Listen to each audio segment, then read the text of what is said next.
Welcome to the Edges of Lean. I'm Bella Engelbach, and in this podcast we explore the human and creative side of lean thinking, unusual places where lean thinking is practiced. We meet people who are practicing continuous improvement in many different flavors and styles. So come along with me on a journey to the edges of lean. Episode 78, Continuous Improvement, Wisdom and Compassion with Wendy Nash. Wendy Nash coaches people with meditation. She joined me to share how to make meditation part of our daily practice. Her approach is beautifully aligned with the reflection that is intrinsic to lean thinking, and it can help us develop our respect for people muscles. One note, we had some internet challenges as we were recording this podcast, and you might notice a little interference. But let's hear what Wendy has to say. Wendy Nash, welcome to the Edges of Lean. Thank you. Thank you very much, Bella. It's lovely to be here. Before I go on, I just like to say there are two things that I like to I think are really important. And first is, I was at a Toastmasters event last night, actually, and I said to a new person who just arrived, I said, thank you for coming along. We can think that we are just one person and what difference do we make, but actually everybody is part of a larger thing, and we don't know how much of an impact we have by just simply turning up. So our society is very numbers oriented. So even just downloading a show, listening to it, it forms an algorithm and it changes how well received and well regarded. So very small things like that are beneficial, as well as the larger thing of thinking about, well, what is these people saying and how does that all come together, and reflecting and taking away some of the ideas. That's also another contribution that happens. And that's sort of at the between you and me. I'm one of many guests that you have, and you're one of many hosts that I have. And there's a whole lot of technical equipment. And so you've got this history with Six Sigma and Lean, and that's a whole community in and of itself. So that you came to that from that perspective. And I've got this meditation background, and I've been thinking about all that. And then we've got the technical aspects like the headsets, the microphones, the cameras, the whole history of storytelling since the beginning of time. So we are part of a very large process of everything coming together. So thank you very much to everybody who is part of this, ecosystem, for lack of a better word, for being a human being and part of being the storyteller. So thank you very much to everybody who's part of this program, small and large. And the other thing I like to do is, I'm in Australia. I'm calling from Brisbane, Australia, and I'm calling from Gubbi Gubbi country. And the reason I like to do that is I'm not Aboriginal, but the Aboriginal communities here, it's a very strong tradition, and it's really about saying, I come from somewhere, I am part of a land, and I am part of a community, and a larger system. I'm one player in the whole mix in here. And I like to do the acknowledgement of country because Aboriginal people have been wise and working this land and understanding the land, observing for 70,000 years. Now, Christianity is about 2,000 years, and Judaism 3,000 maybe. So to take Christianity, just because I'm not very good at the numbers stuff, I don't know, it's like 35 times longer than Christianity has been around. So it goes to show how huge that knowledge base is. And I really believe that it's not until you know where you've come from that you can say, here I am and this is where I am. And then with that together, go, all right, so this is where I'm going to, this is what I want to bring with me. And by looking at the past, integrating what we don't like, what we do like, but really pondering all that, we can go, okay, so here I am. And then with those together go, that's where I'm going. So that's where I like to start my programs, because I think it provides a nice little foundation as well. I really like that, Wendy. And I think it's very important for us as we tell our stories. And it's so interesting because I was just at a meeting today and there were women telling their stories, and they started with their business story, right? Now, this is my first job and this was my second job. And as the conversation continued, we heard more about, well, this is where I came from. This is what is important to me. This is what my foundational beliefs are, my, who I am, where I'm from. And I think that society does say to us, when someone says, welcome, hello, who are you? We say, well, I'm so-and-so, here's my name and here's what I do. But that's not telling anyone who we are or where we're from. And where we're from is a very complicated story, right? Because not only are we people who live on land where other people lived in the past, and some of whom are living here still today, but we're also people who came from other places with other stories, and all of that makes a richness that it's so easy to overlook in a business environment, right? So thank you for saying that, and thank you for bringing that to us. Wendy, what do you do today? What do you do when you get up in the morning? What is your day like? So my day is I'm a big tea drinker, so that's what I like to do. So I have a kettle by my, like a hot water boiler right by my bedside with a teapot and 2 mugs, and I make a cup of tea for my partner and I just sit in bed. I click the button, it's ready to go. So that's first thing, the alarm goes off, and just to start the day, that's where we are. And then we meditate for an hour. And that's just a really nice way to start the day, because and I also read positive news. So on my phone, I go through all the positive news stories of the day about, positive things that people are doing about climate change, people who helped each other, technological advances, I don't know, just interesting positive stories about how people work well together and what good is happening in the world, because it's very easy to get stuck in the negative. So that's where I start. And then after that, it's breakfast. My partner used to be a horticulturist, so we grow our own vegetables, which is really nice. It's the first time, we've only just started because it's been possible in this house. And so we have he makes a beautiful breakfast every day, and it's really lovely. So that's the start of my day. That's the start of the day. And meditation is such an interesting way to start your day. And it's something that I think is very closely related to what we try to practice in lean when we're doing lean thinking. We're trying to get into that frame of mind. But again, it's something that I think for most of us is either extremely mysterious, we feel like we don't have the time for it, or it's I guess it's the mystery of it. Well, how do I do it? Do I have to go to do I have to go to a yoga class to learn to do this, or go and see a meditation teacher, or of some sort? So I have to say, I don't know a lot of people who meditate as a daily practice, right? So what is the impact that has then on the rest of your day to have done that at the beginning of the day? So I just want to say that, where do I begin with meditation? There is this idea that you have to have a clear mind in order to meditate. And I feel really, I was speaking with a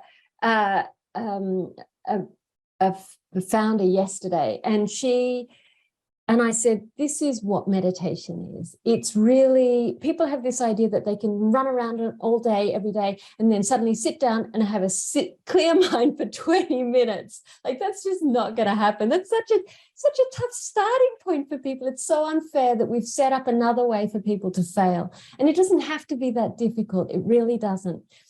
I I mean, I've been meditating for 20 years, and my favorite practice is loving kindness. And again, there's a loving kindness practice, which is, you wish yourself well, wish other well. There are sort of standard phrases like, may I be well, may I be happy, may I be at peace. Then you get a good friend, and then a stranger, a difficult person, and then the whole people. And I did that, and neither of those techniques worked well for me. So I had to start from a super low baseline. I didn't even know what love was. I'd never felt love. People talk about these loving families. I'm sitting there going, what on earth are they talking about? It wasn't that I wasn't loved. I just didn't feel loved. So that's quite a separate thing. So I had to start from a really, really low baseline. And I would encourage people to start very low and not expect too much, because it's crazy. We already have too many expectations. Let's not add to that burden. Basically, okay, so what time of the day is it for you here now? It is. It's 7:45 in the evening in the US, where I'm recording. Okay, so to the listeners, it's 9:45 in the morning here in Brisbane, so that's our time gap. So find a time between this time yesterday, or sort of, what were you doing at this time yesterday? What was I doing? Yeah. I was leading a meeting, more than 20 people online. Okay, all right. And so to get that meeting to happen, a whole lot of people thought about what would be a good thing to contribute to that meeting. People wanted to come together in a community. There were all these like positive thoughts, and that sounds kind of a bit bigger than I mean, but people were really keen to come together to share knowledge, to share their experience. And there's a lot of thoughtfulness that goes into that. So at the end, so that meeting came together because people were being kind and they wanted to share positive things. So if you just kind of hold that for a second and just appreciate that, just not to be a big grateful, like I'm so grateful for, but just a simple like, that feels actually nice that people came together and thought about all that. And how does that feel in your body and mind that you've just taken that 2 seconds to think about that from that meeting? Well, first of all, it feels really good, Wendy, because what I was thinking about leading up to the meeting was, do I have everything ready? And, is the agenda ready? And there were special guests coming. Are they going to arrive on time? And honestly, it never occurred to me that it was a kindness for the other people to show up, right? That they wanted to be there. They wanted to be part of it. They want to be part of this work that we're doing together. And so, it took, they didn't have to do that after dinner on a Monday night. I'm sure there were many other things that they could have been doing, right? Yeah. So that gives me a feeling of sort of peace and happiness. It was a good meeting. It went well, but just that idea that was an act of love, an act of kindness to show up is that's a great feeling. Right. But there's a whole lot of prep work. So that's like at the beginning of this show, I said, actually, there's a whole lot of people who are part of this, who have thought about how this can come together, who have, small little acts of kindness. Every feedback comment you get on your show says somebody cares about this and wants you to do well. Even in somebody who's like, I really hated that, they're like also saying, actually, I didn't like that. I expected something better from you because I know you can do something better. So all these small little acts, we can kind of turn it to a negative or we can turn it to a positive. And I'm not a Pollyanna person. I don't think some things are rubbish. And, anybody who's in Ukraine living in a war, let's not be happy and grateful for the wonderful learning opportunities here. Let's say it's a horrible experience, and that is absolutely undeniable. And there's a lot of pain and angst with that. So that's not to sweep stuff under the carpet, and that's a different technique. But in order to be able to navigate the painful stuff and to allow the painful stuff in, we have to have a boy kind of, is the word boy, buoy, I think in American, this kind of feel a little bit floated by the good in life. And so the way that I think about meditation is really start with looking for all these similar acts of kindness. And you can start this time yesterday, and then this morning you got up and you had a nice hot shower, probably, and you had a nice breakfast, whatever it was. You had a beautiful, you probably had coffee. You're in America, you probably had coffee. So Yeah. And then you worked with people, and some people said thank you, or oh, I found this thing and I thought you might be interested. All these very small ways that people are trying to tell you, I'm thinking of you and I want you to do well. It's this all small little acts. And so if you spend your day and at nighttime you get into bed, you turn off your phone and you maybe set a timer for 5 minutes to just backtrack and go, this time yesterday, this is what happened. I was at that meeting, and then this morning I got up and I had a really nice bed. I really slept well. I've got these beautiful clean sheets. And then I got out of bed and I had a steaming hot shower. It was really lovely. And then I had my breakfast and I put on my clothes, nice quality clothes. And my coffee was delicious. And then people were kind to me all the day. Now, that doesn't mean to say you haven't got a whole lot of salespeople being sharks going, I want you to buy my thing. You've got to be Right. kind of have discernment about what you're wanting to accept. But when we're in a slightly more positive, optimistic frame, we can already we're not so desperate. And so therefore we're not so likely to make bad decisions. We sleep better. We're nicer to interact with. We're more thoughtful. We're better bosses. We're better at making decisions, all that sort of stuff. So start with that 5 minutes at the end of the day, and that's already a good place. And so then you would feel a little bit calmer, a little bit happier, and actually more willing to look at what people are doing as you know, as you say, putting a positive frame on it, right? So even, you know, maybe the bus driver left me at the bus stop, but I can look at it and say, well, this bus driver is really, you know, they're doing the right thing. They're trying to make their schedule. So it's, you know, not to be a Pollyanna, but just to have a different view of people in that way. Because, you know, and it's interesting because in Lean, we do say, and I don't think we always live into it, we do say that we believe that people want to do a good job, right? That people want to do things right. And one of the things that's different about Lean management to other types of management is that it should start with that supposition. It's not that people come to work to be dreadful and lazy and horrible and do their job wrong. They want to come and do things right. Well, and I think what you're saying, Wendy, is a little bit, is this opportunity to practice that every day. Just practice thinking about, well, what were the things that were right or could have been right that happened to me and made my day a little bit better. Just to speak to that, so a few years ago, I was in a job, and I thought, if I played the lotto, it's not much. It's like $10 a month or something, and it's an automatic. It's $1.30, and it's like the cheapest therapy I can get to be hopeful. I'm going to win the lotto this week. I might win the lotto. It's like the cheapest ticket I could get. It's enough to feel all that hope, right? Tons of hope, and tons of hope this week for 5 days. Yeah, and I was in this job, and I hated the job. The people were quite difficult. They were quite cold, and it wasn't gelling. And I used to go, it's okay, don't worry about it. This time next week, I might have won the lotto and all these people can piss off out of my life. So that was kind of my sanity break. But what I realized is that if everybody won the lotto, no one would turn up to work, maybe a couple of real diehard people, which means that by the time they've walked through the threshold, good chance is they're actually already pissed off by the fact that they're being there. I know I wasn't a happy camper. So it's just interesting to think, actually, nobody kind of wants to be there. And there's something about organizations that, in a way, bring out the worst because no one really wants to be there. If everybody won the lotto, they'd do something else. So I made it my job. I have a beautiful, wonderful creative manager called Juliette Beato, and she's fantastic. She's a freelancer.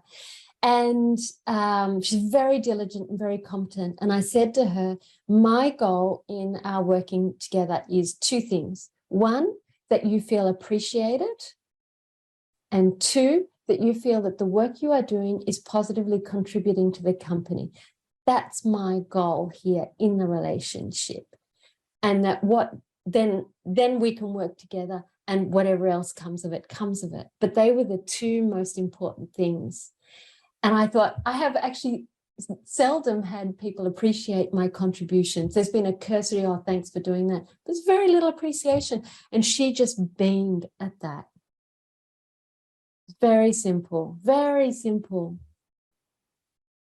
So I wanted to pick your brain a little bit, Wendy, about this concept that we, is at the heart of lean thinking, which is respect for people. And I think a lot of my listeners, the people who watch this podcast, know that when we're talking about respect for people, that in English, the words that we use in English that say respect for people don't translate exactly what the feeling is behind that, what that is really about. I know when I first heard respect for people, and we heard this idea that lean is something that has 2 sides to it, and one side is continuous improvement, which is always making things better, finding ways to make things better. And the other side of that is respect for people. I thought I understood it immediately. And what I thought I understood was, well, then I'm going to look at somebody, whoever it is, my boss, somebody, a colleague, somebody who's working for me, and I'm going to respect them. But so I kind of sort of understood the respect piece, maybe, but respect for people, having respect for human beings, for the amazing things that human beings are, that was something that I've, has taken me much longer to grasp. And I know that you come from, a different background that has some other insight into, different spiritual backgrounds. And I think whether or not we are religious in the West, we're very heavily influenced by, a different religious culture, whether or not we practice a religion ourselves.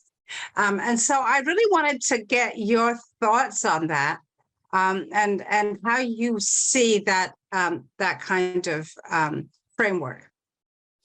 So from our previous conversations, I've understood that this comes from Toyota. This is a Toyota. Yes. So the people who are at Toyota, and Toyota is a Japanese company. And in Japan, the main religion is Shinto, and which is very heavily influenced by Buddhism. It's not the same as Buddhism, but it's a bit like Confucianism. It's not Buddhism, but it's very heavily influenced by that. And in Buddhism, you have the 2 wings of a bird, wisdom and compassion. Now, wisdom is a funny word in English. It doesn't translate well. It's one of those words people think it's about, well, I'm a wise person and I'm going to impart my great knowledge. That's what we think of kind of wisdom, or we are somebody who you seek to advice from. So that's that. Excuse me. But it's not that. It is that we see that everything is within a context. So nothing is static. So there's a couple of things I want to just draw out here. And one is, you saw your bus driver and it went straight past. And before you're like, hey, that bus driver just drove straight past me. And that's one way of looking at it. But another way of looking at it is going, that bus driver had a schedule and he's probably paid a pittance and is given a hard time by passengers all the time. And so how can they kind of come together? So it's looking at the context of somebody's behavior sort of separate from ourselves. Yep. Yeah. So, yep. So, and I want to give you an example of that, which is a less polite version. Okay. Go for it. Okay. Go for it, Wendy. Okay. So I've got 2 really good stories about time and about that come from cleaning the toilet. And one was, it was a Sunday morning, and I was cleaning the toilet, as one does often on a Sunday morning. And I'm like sitting there. I had nowhere to go later on that day. And I had it, and I was going, I should be finished this by now. And then I realized that actually it was the first time that I had actually cleaned the toilet with this toilet brush at this age, with my body in this age, with this toilet in this point of time. It's like the first time it's all come together. And there is no other time. Should time is a kind of a mythical, up there with, I don't know, pink dragons or whatever. You know, like there is no should time. Where we are is where we are. Here. This is all there is in this moment. So you and me here in this moment, and your audience, the people listening to this is the only time there is right now. And that's what Eckhart Tolle, if you know of Eckhart Tolle, the power of now, this is what he's describing. Everything happens in this moment, but it only comes together in this constellation ever for the first time, because everything is always in a dynamic change. So that's what wisdom is in that context. And the other story is that I was cleaning the toilet. It was just before a rental inspection. And I'm like, I was at my partner's place. We'd only just started going out.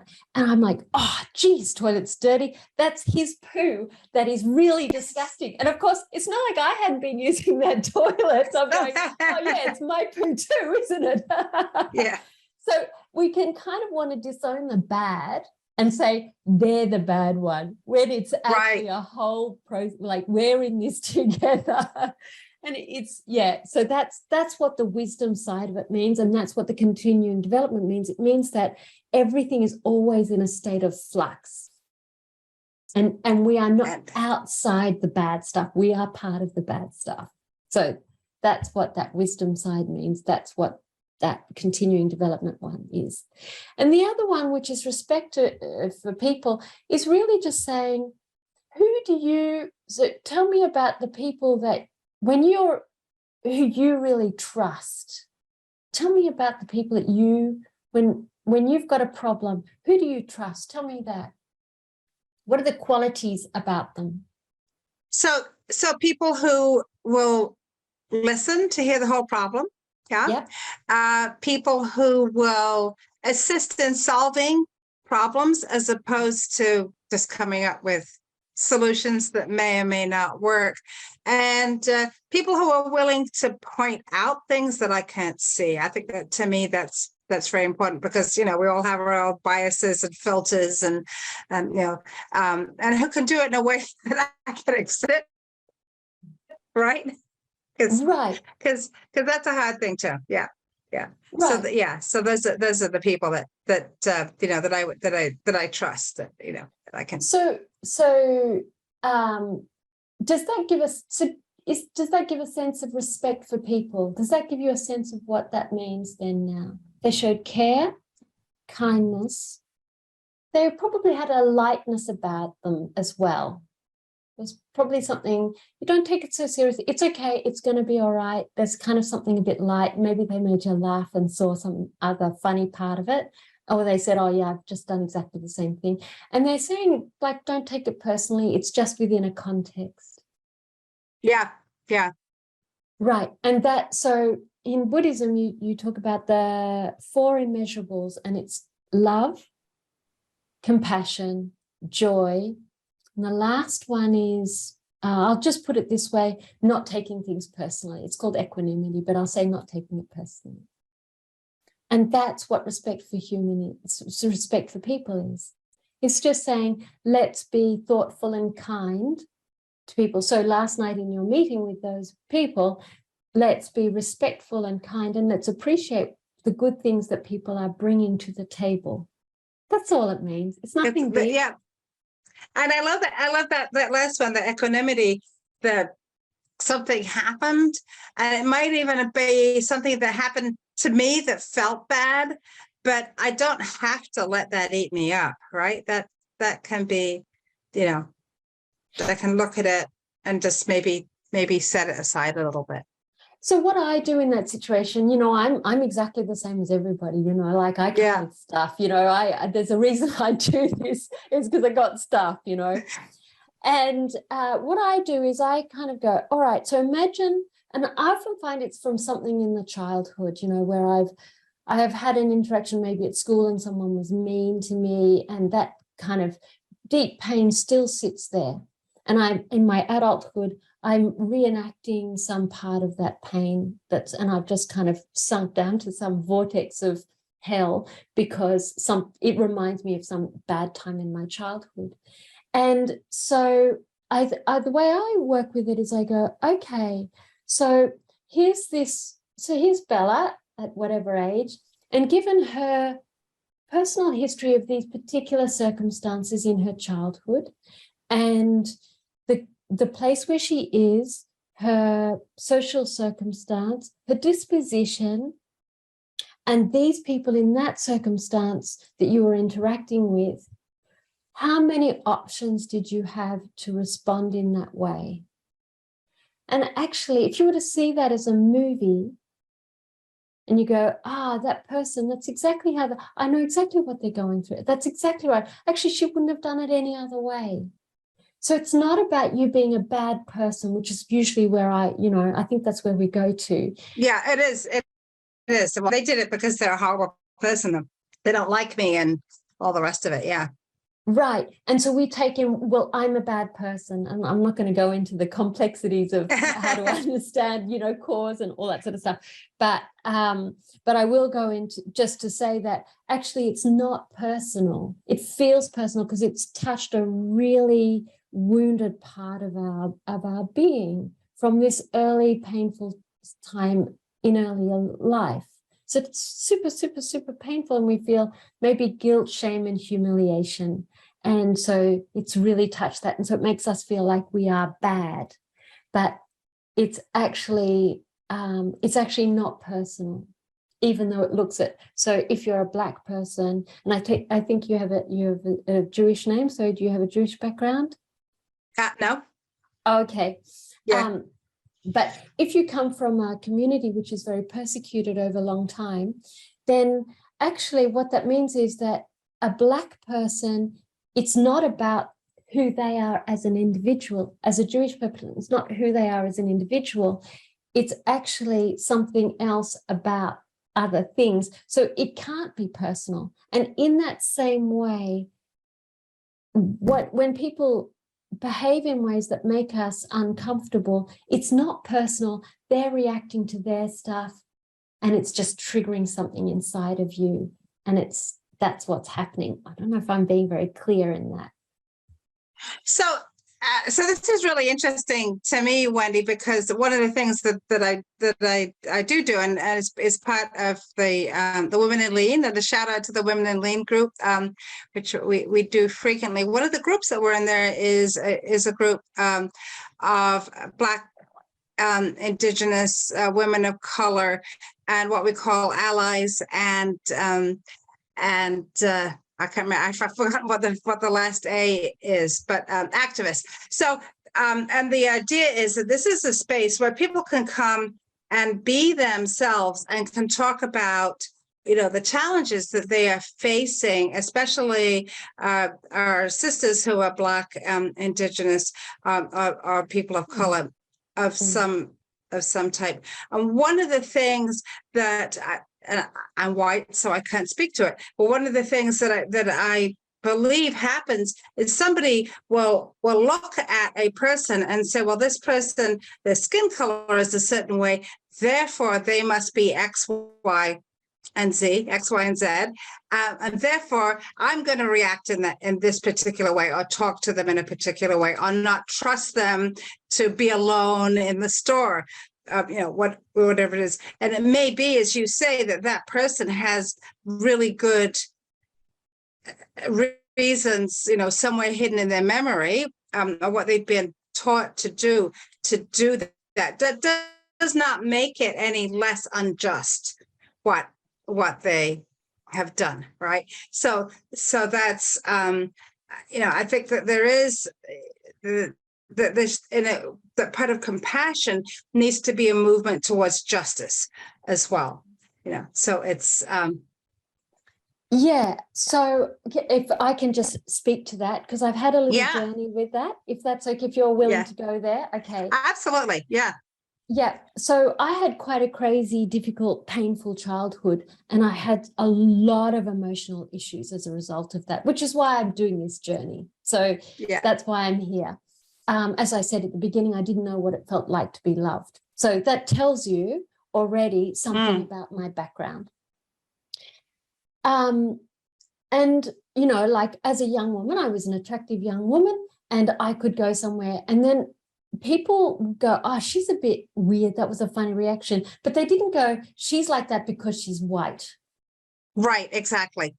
They You could be as weird as you wanted, and it wouldn't be because you were white, right? Exactly. Yes. So, right. So I that's white privilege. Yeah, straight up. Exactly. That's white privilege. So if anybody whatever your problems are, they're not because you're white. Yes. Exactly. And white supremacy is saying that, if you've got white skin, then you're a good person. You've already got that card. So the red carpet is out for you. So I was born in the 60s during what's called the White Australia policy. And that was that we wouldn't let people who weren't Anglo-Irish into Australia, and Aboriginals didn't, it was their country, but they weren't citizens. So horrible stuff. Wow. And a lot of violence and all that sort of stuff. So I've had a really big journey with trying to understand that. And so, for instance, nobody asks me to hyphenate my Australianness. I'm actually the only person in my family who's born in Australia. Everybody else is born in England. But no, I'm an English Australian, technically. But you're English American. Yes. Right. But you don't have to hyphenate it. No, nobody ever asked the English Americans to hyphenate, right? That's, we have Irish Americans, Polish Americans, Italian Americans, African Americans. The English Americans, we're just English Americans. Right. So that's the privilege. So I kind of had this experience, and I've just recently realized that I felt very guilty about the privilege that I had, about the decimation, about the violence that had happened to Aboriginal people, and that I had this, and, Italian people had a lot of racism, and, other non-English people had this sort of, bad stuff, bad comments and things like that. And it took me a long time to realize that I actually felt quite guilty. And I had a younger sister who was born a year after me, and she was born terminally ill. And so I have this also survivor guilt of my own, from my own journey. And so it's all sort of mixed in there. And I realized that there is something about actually having to just own the guilt and feel the guilt, allow it.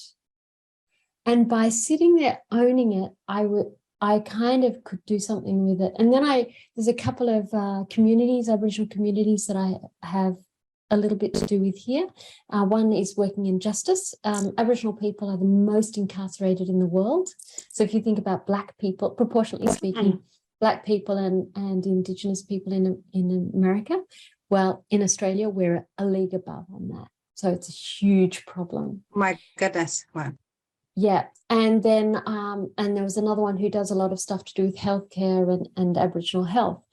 And I just sort of went there, and I sort of, so I had this experience where I did a workshop at a craft thing, and it was a woman from the Torres Strait, which is right top pointy bit of Queensland, right, like, anyway, so just before you get to sort of Indonesia, I suppose, or Papua New Guinea. And she said, can you make, I'm sorry about the noise. Can you hear that noise out the back of the No. Okay. So at the top of the point bit, and she said, create a craft from your ancestors. So I was like, oh, my ancestors, it's like shoot to steal, kill to steal. So I did these little things, and I thought that's actually who my ancestors are. They kind of kill everything to steal all the natural resources, to steal people.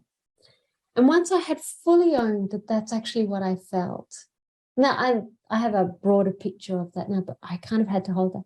Then I went to the people in these communities and I said, on behalf of my ancestors, I say sorry, because I know that they committed crimes. And I also say sorry for the crimes that I have committed, the verbal things and thoughts that I've had. So it's not pleasant. It's not pleasant to go, I feel really guilty about this. That's right. Yeah. But I am freed and I am liberated and I have more respect for people because of that. And yeah. And that comes from you stopping and taking the time, and as you said, sitting with it, and sitting with that guilt, and then allowing it to be right, and then to see a way that was a way more towards justice. Yeah, and so you Wendy cannot undo the history, right? It's not your job to undo the history. I am the recipient of stolen goods and I cannot do anything about giving that back, except to recognize that I'm part of a system of thievery. Well, I think I told you when we met before that where I live, just outside Philadelphia, was the home of the Lenni Lenape people. There are very few Lenni Lenape left. Some people say there are none, but there are people who say they are Lenni Lenape, and they're definitely still here. They're the people who actually made the treaty with William Penn that started the state of Pennsylvania, which is where I live.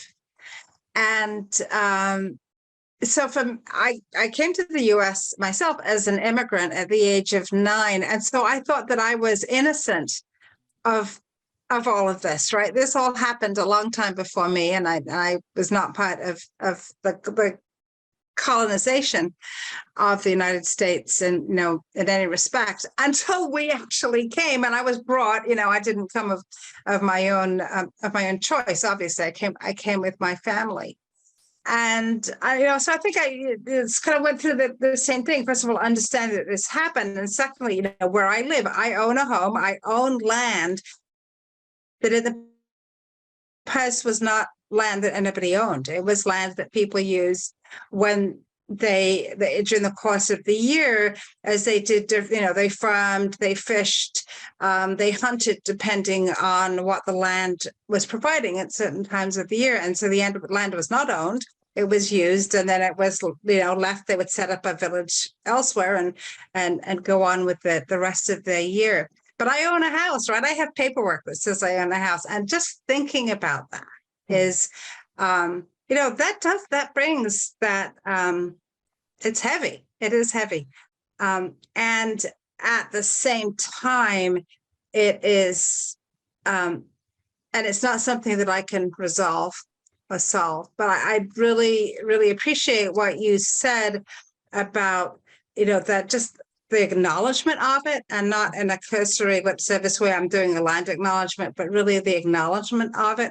And then what does it bring us to today? I could not be here in this place talking to Wendy, having this amazing conversation if sadly and joyfully some of those other things had not happened. So yeah, and like you, I don't know about you, but my parents, so my father was was born and raised in India before colonization for a couple of generations, and so they're all colonial. And on my mother's side, it goes back and it's sort of upper middle class.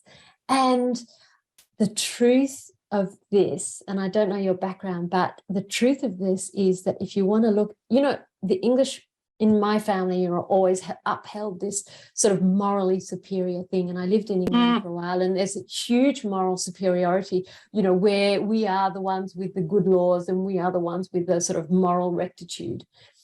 And when you look at history, you just go, wow, the English, it's complete bastardry, actually.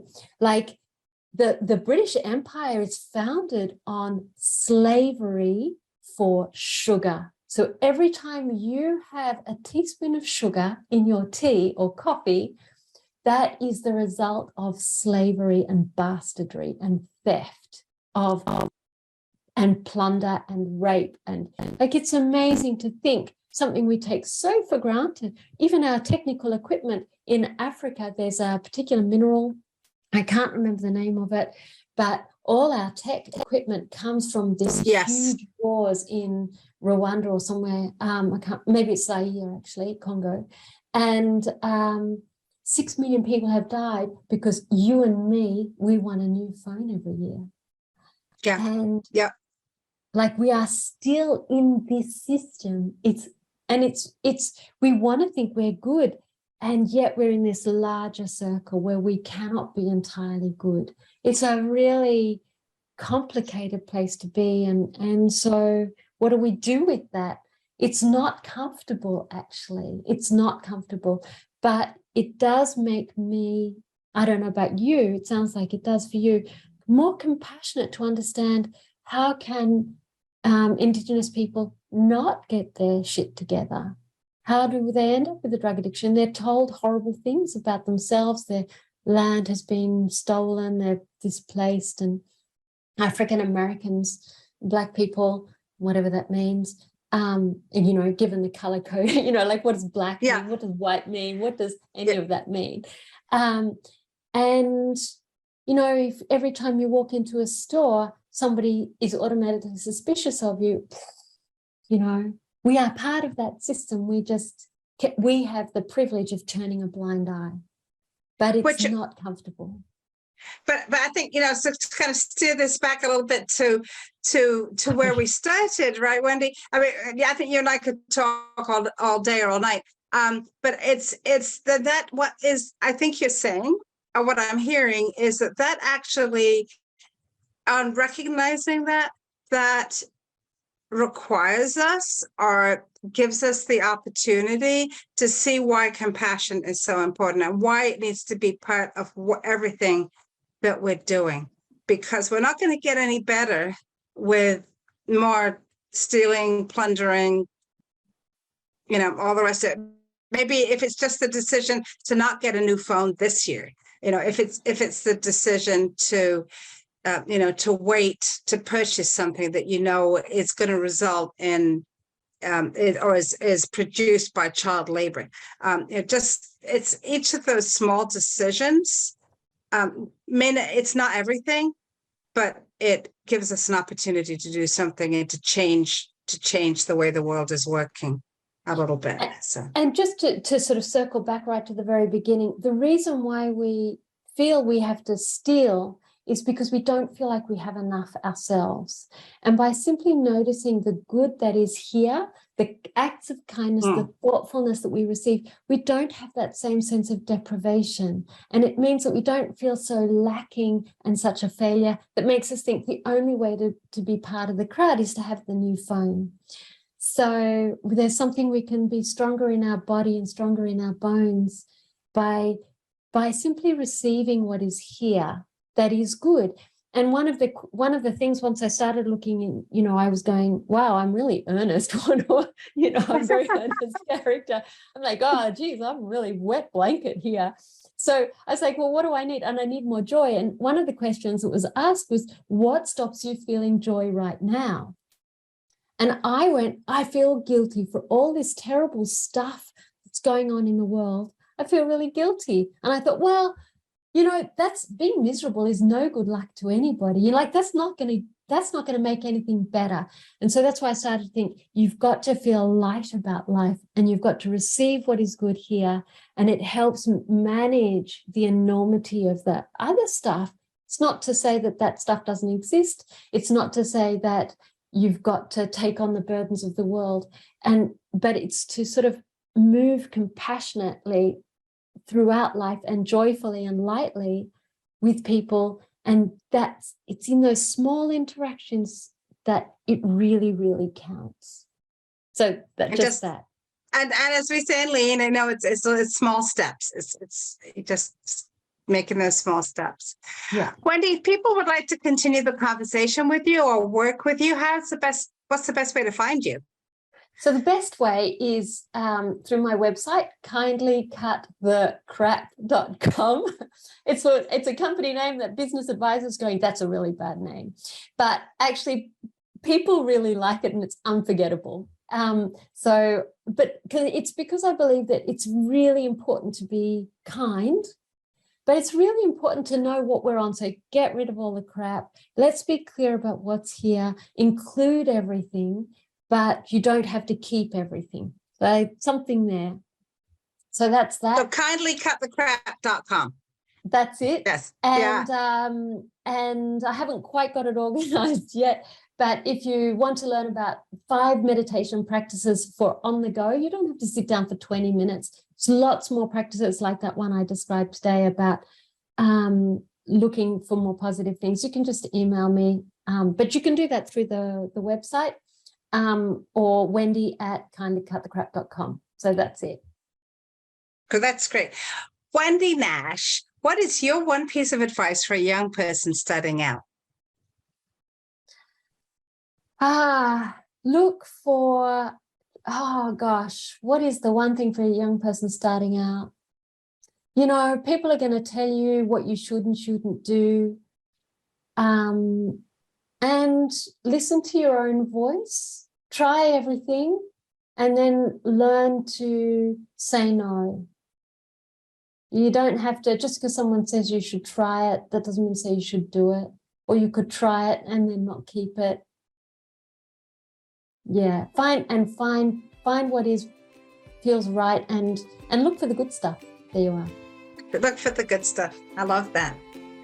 Wendy Nash, thank you so much for traveling with me to the edges of Lean. It's been a lot of fun, Bella. Thank you very much.